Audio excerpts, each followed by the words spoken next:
Good day everyone! I am Norberto Desmas Jr. and with my group mates, we are going to discuss the assigned chapter in our group about home economics. What is home economics? Home economics is also known as family or consumer sciences.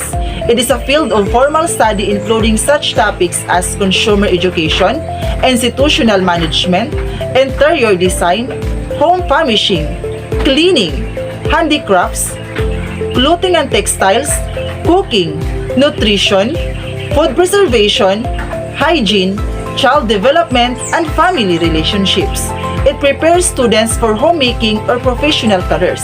Sa kabuuan, ang home economics ay isang paksa o klase na nagtuturo ng mga kasanayan kagaya ng pagluluto o pananahi na kapaki-pakinabang sa mga tahanan. History of home economics. Home economics education started in the U.S. after the American Revolution.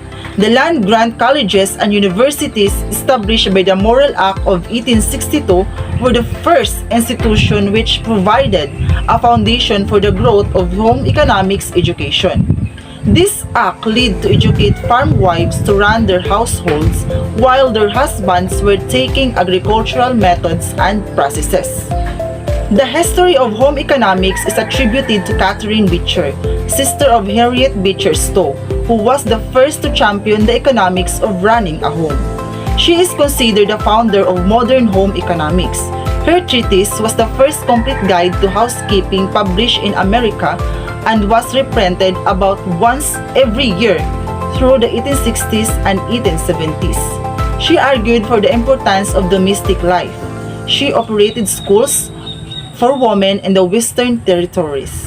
Harriet Beecher Stowe found herself establishing the Hartford Female Seminary in 1823 and taught there until 1832. She continued to promote the education of women to the national level. Was an American abolitionist and author. She came from the Beecher family and is best known for her novel Uncle Tom's Cabin, which depicts the harsh conditions experienced by enslaved African Americans. Catherine and Harriet both were leaders in mid-1800s in talking about domestic science. They came from a very religious family that valued education, especially for women. In 1909, Ellen Swallow Richards founded the American Home Economics Association, now called American Association of Family and Consumer Sciences. Ellen was the first woman started the home economics movements. She was also the first woman to attend the Massachusetts of Technology and became the first woman instructor in the same school. In 1862, Abraham Lincoln signed Morrill Act of 1862 granted land to each state or territory in America for higher educational programs in vocational arts, specifically mechanical arts, agriculture, and home economics. In the late 19th century, the Lake Placid Conferences took place. The conference consisted of a group of educators working to elevate the discipline to a legitimate profession. Lake Placid Conferences was organized by Richard along with Melvin Dewey and other educators and activists. In 1908, conferences participants formed the American Home Economics Association or AHE. They wanted to call this profession ecology, the science of right living. However, home economics was ultimately chosen as the official term in 1899. In 1970, the course became required for both men and women. Starting in 1994, home economic courses in the United States being referred to as family and consumer sciences in order to make the class appear more inclusive. In 1993, American Home Economics Association or AHE was changed to American Association of Family and Consumer Sciences during Scottsdale Conferences in Scottsdale, Arizona. History of home economics in the Philippines. Home economics in the Philippines is attributed to the late Dr. Helena Zoila Trona Benitez, who founded the Philippine Home Economics Association in 1948. This was a national non-government organization composed of individuals, institutions, and organizations for the purpose of improving home economics education in the Philippines. The history of home economics can be traced through these significant changes or stages of development. In 1901, American methods of instruction were ensured by bringing in hundreds of American teachers called Thomasites. Ang mga Thomasites, sila yung mga naging guro natin noong mga panahon ng mga Amerikano. Kaya sila tinawag na Thomasites dahil lulan sila ng barkong US Thomas. Kaya tinawag silang mga Thomasites. In 1901, vocational training, housekeeping, and arts was made an important element of girls' education in the Philippines. In 1913, Elvisa Ann Stewart, a graduate of the University of Nebraska, went to the Philippines as a teacher in home economics. In 1920, girls in grade 5 to 7 were required to devote 80 minutes a day to home economics activities, which included cooking, housekeeping, sanitation, home nursing, infant care, food selection, embroidery, lace making. In 1929, Elvisa Ann Stewart became the superintendent of home economics in the Bureau of Education in Manila. In 1941, every secondary girl was required to have at least 1 year of home economics before graduation. Required subjects included nutrition and child care. Teachers of intermediate home economics were required to be graduates of the Philippine Normal School or the equivalent, which required 3 years of study beyond secondary level. Had flourished in Filipino schools starting with cooking and housekeeping. Today, home economics continues to practice by professionals in many venues, including secondary teaching, college and university teaching, and research and outreach through cooperative. Hello everyone, I'm Jeziel Cabalan, the second reporter of this group. And today I will introduce to you the different areas of home economics. So what are those 9 areas of home economics? The first area is cooking. Second, child development. Third, education and community awareness. Fourth area is management and design of the home. The fifth area of home economics is sewing and textiles. The sixth area is budget economy. The seventh area is health and hygiene. And the eighth area is family life and social development. And the last area is ethics and values in family and society. My topic is the first and second areas of home economics. The first area is cooking. So what is cooking? Cooking in home economics entails being able to cook and a balanced meal and being knowledgeable on food safety and preservation. So in this section, it is fundamental part of household chores because it was part of our daily living. So it was important to teach every woman to know how to prepare a balanced meal based on the nutrition principles. And it's also important for them to know how to prevent and how to know and how to preserve food. The second areas of home economics is child development. So in addition to cooking and nutrition, home economics students are also taught how to rear children.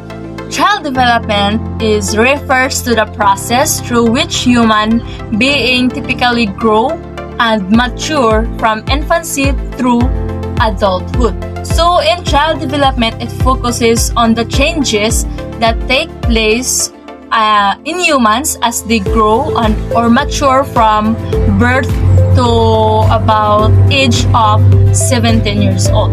So in child development, the teacher assign babies from orphanage to the students, and the students will learn about how to respond correctly to children at their various developmental stages. So again, child development is only focuses on the changes that take place in humans as they mature or grow from birth to adulthood or at the age of 17.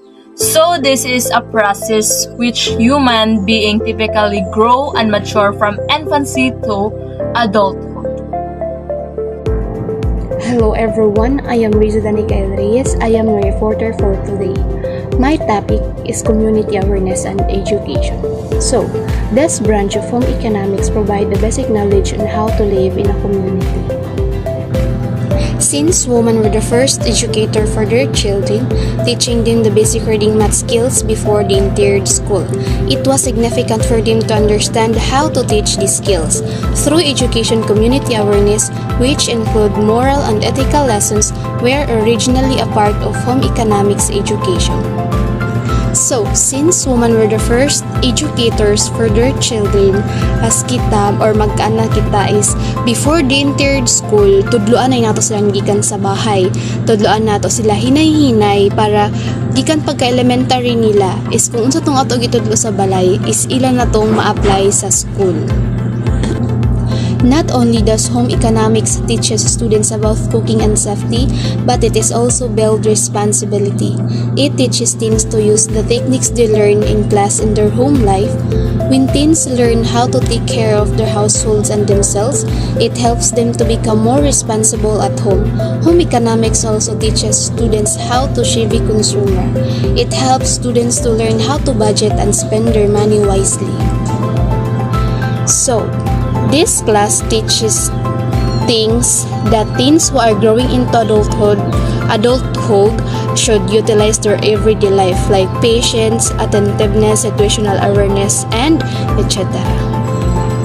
Having the knowledge of how to cook and manage aspects of household through a class is vital to today's society. Although many may think that a class isn't needed to teach about the basic necessities, having a class solely devoted to this aspect is exactly what we need in school. So, many may think that home economics class isn't needed, but for me, it is needed because things like learning how to make a grilled cheese or how to sew is something that everyone should learn at a young age. Good day, I am Rojelyn Cuizon, your reporter for today. My topic is about home management and design, sewing and textile. Home management is a process of properly maintaining a home and properly and overseeing necessary household activity. When we say home management, it's like operating a business. Managing a home requires skills such as planning, organizing, budgeting, and directing. Home management is important for maintaining the condition of the property and overall financial health of the family. Home management, it comprises the study of, planning and organization of action and the control and utilization of various resources of the home for the proper benefit of the member of the family. Second, family economy and method of proper distribution of the family income. Third, all aspects of homemaking such as meal planning and proper choice of food in relationship to cost and requirements of the selection and construction of clothing, pondering, childcare, maintenance of household equipments. So one of the example of home management is when you hire someone to oversee like maid, gardener, and others type and to pay bills in your home for you. The importance of home management. So first, stay organized. Effective home management helps you to keep things organized around the house. So yes, this is one of the important to stay organized our home to easily keep track of household items. Ay diba, if our things are organized well, we don't have to rush around for looking it. Second, maintaining property value. A home that falls into despair can lose value, making it less attractive to the potential buyers. So a home management should include the schedule for routine maintenance and cleaning for inside and outside of the house or surrounding property. So if we don't have time to do that, we can hire someone like handyman or maid to do that. Third, track finances. Home management should include a plan to manage your household finances. So track expenses. It is important to prepare a monthly budget to track the expenses and eliminate the wasteful spending. Fourth, Teaching your kids. If you have kids, getting them involved in home management can be a good way to teach them the importance of handling responsibility and managing their own household when the time comes.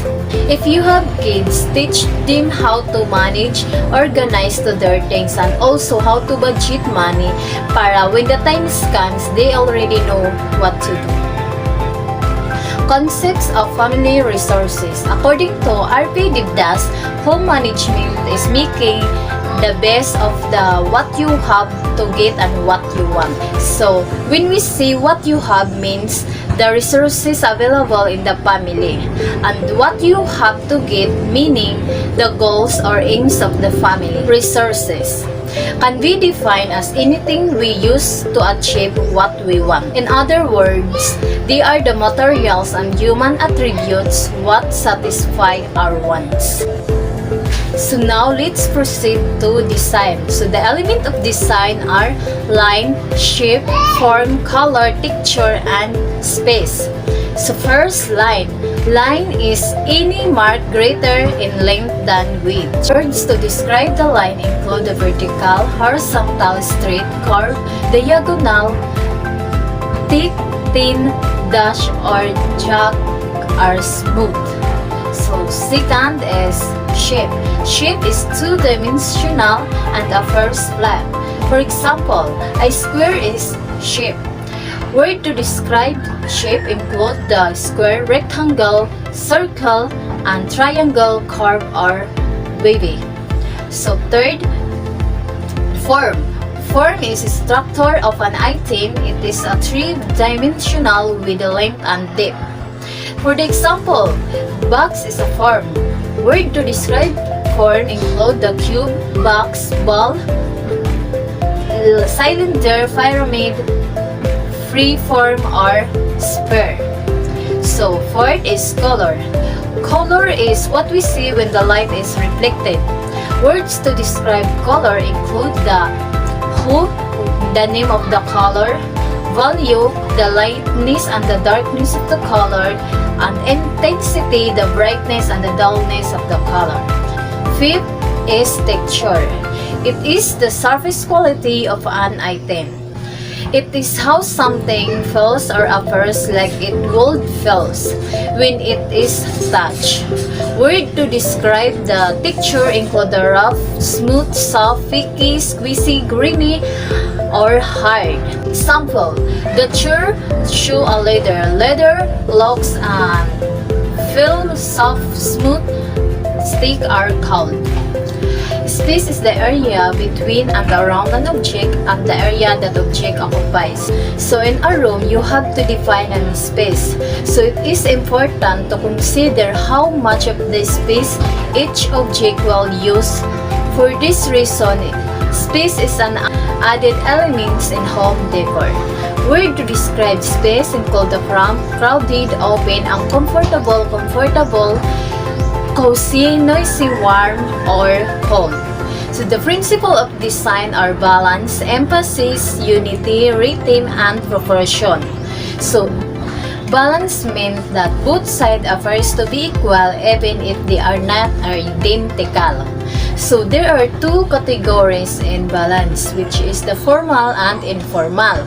So formal or symmetrical balance means if you have drew a line down the center, both sides are identical. The informal balance or asymmetrical balance means if you drew a line down the center, both sides appear to be equal in visual width, although not identical. So look at the example and you will be identify the formal and formal balance. Emphasis. Emphasis draw your attention to a certain part of the room.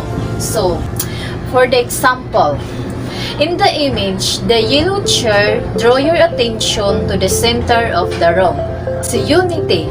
Unity achieved when all the elements and principles work together as a whole to create a look or theme in the room.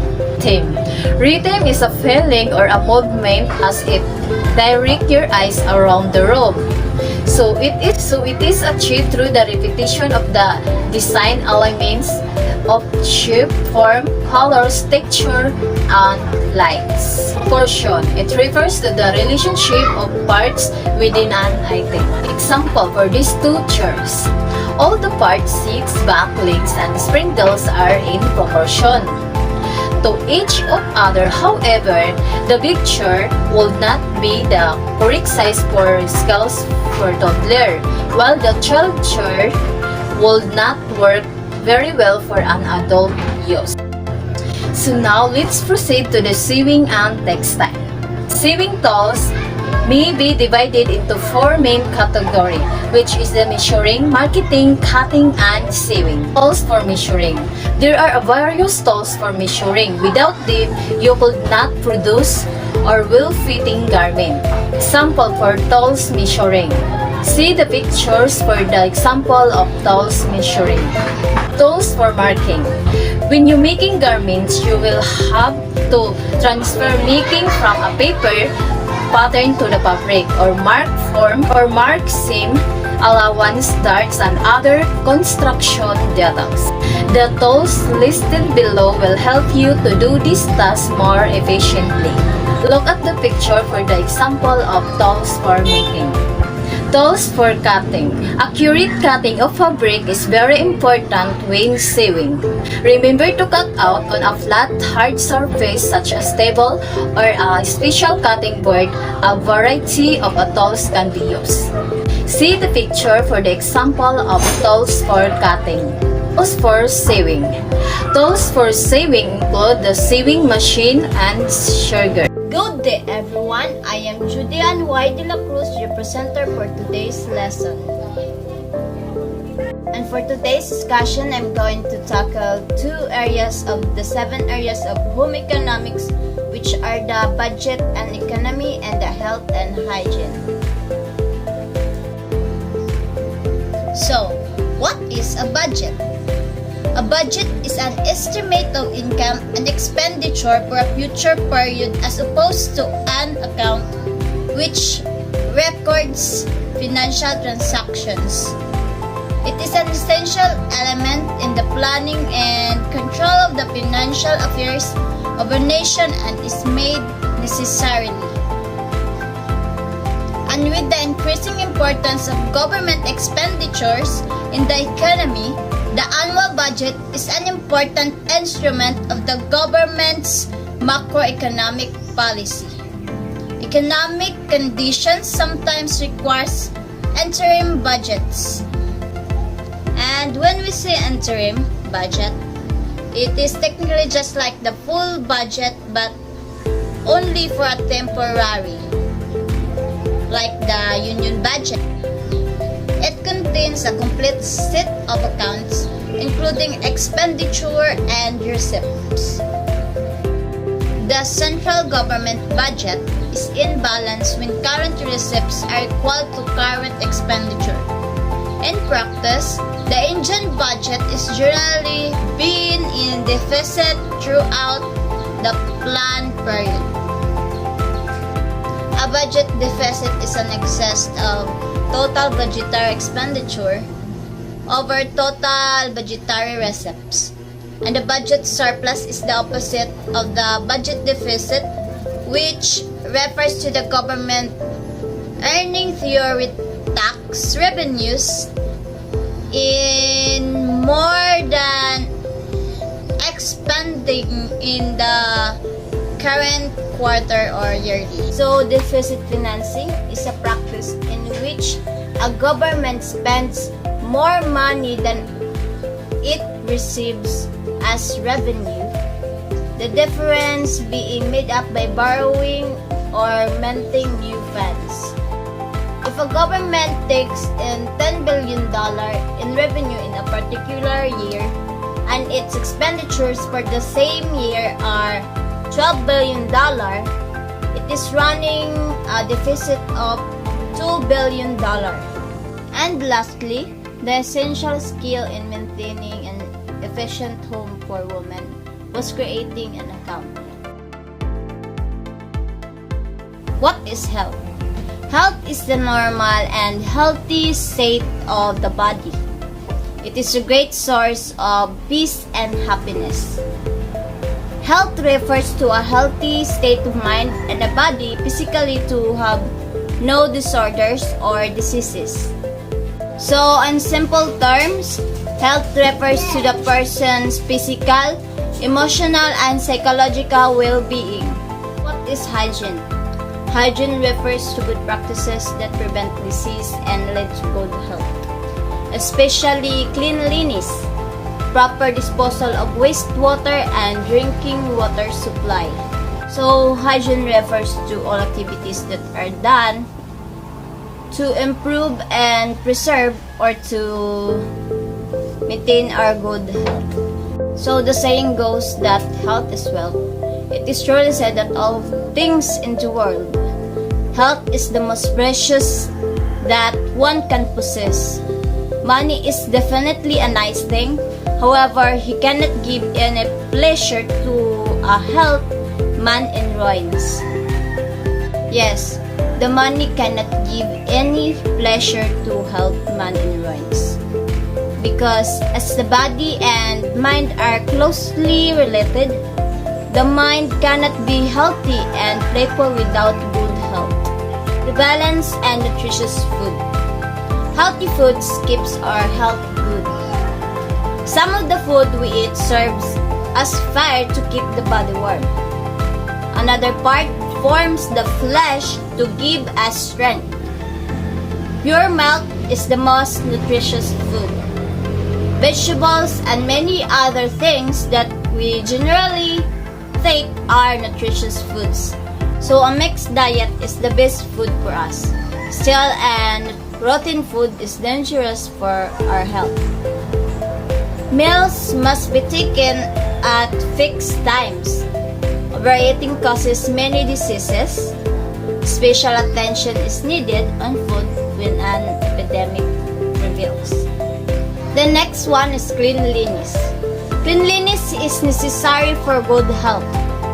Dirt spreads diseases because germs thrive there.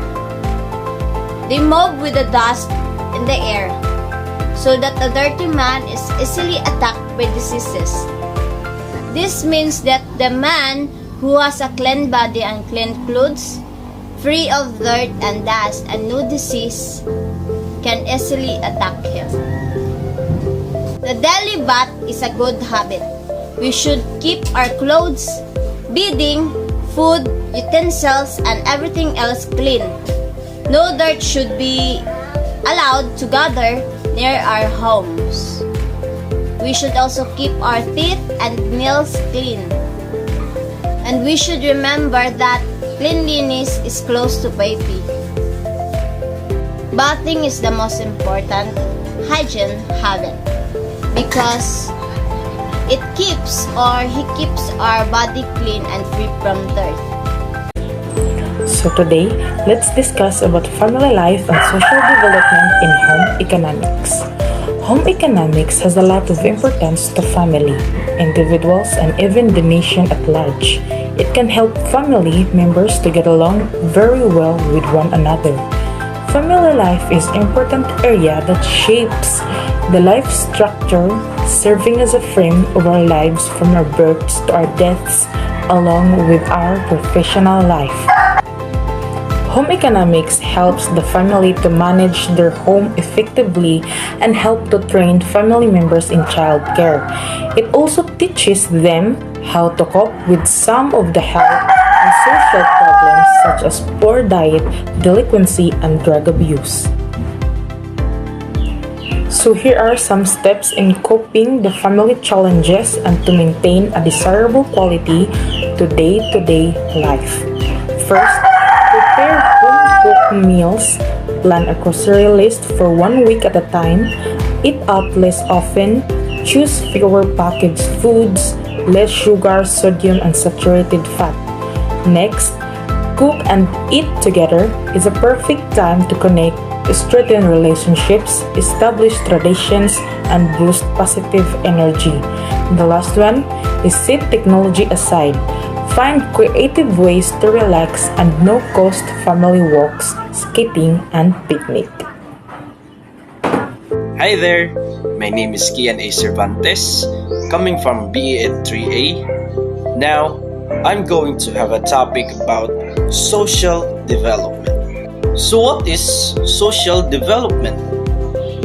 Social development is about improving the well-being of every individual in society so they can reach their full potential. The success of society is linked to the well-being of each and every citizen. Social development means investing in people. There are 3 indicators of social development. Number 1, social. Number 2, cultural. And number 3 is the political aspects. In social aspects, it is the commonalities among people within a specific culture. Social aspects may include the following: the language, the norms, and the rules of the society. So here are the examples under the social aspects. Number 1, the society is more modern and less traditional. Number 2, the society is more democratic and less authoritarian. Number 3, the social status is largely determined by achievements and not by birth, as in the traditional caste-based society. Number 4, the structure of the family is no longer authoritarian and large in size as the traditional joint family used to be. Number 5, there is no religion-based hierarchical division of the society.